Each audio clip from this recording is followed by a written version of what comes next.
Magandang araw mga ka-faith friends. Ako nga pala si Crystal Canlas, ang inyong Gospel Reflection Sharer para sa araw na ito. At ang Gospel para sa araw na ito ay John chapter 10 verses 28 to 31 na pinamagatang Jesus is the way to our eternity.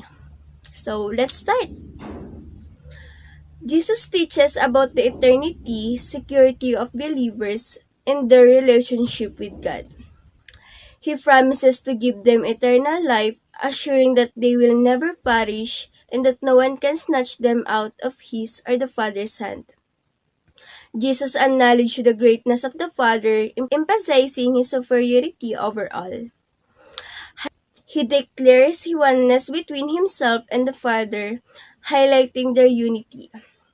These verses offer comfort, assurance, and encouragement, affirming that believers are securely held by God and reminding them of the internal nature of their relationship with Him.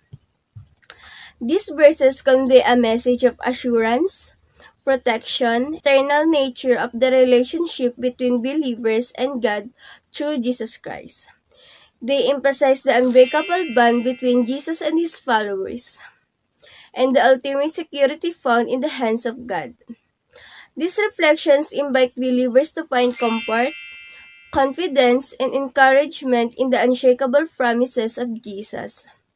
They remind us of the eternal nature of our relationship with God, the security we have in His hands, and the unity we share with Jesus through faith.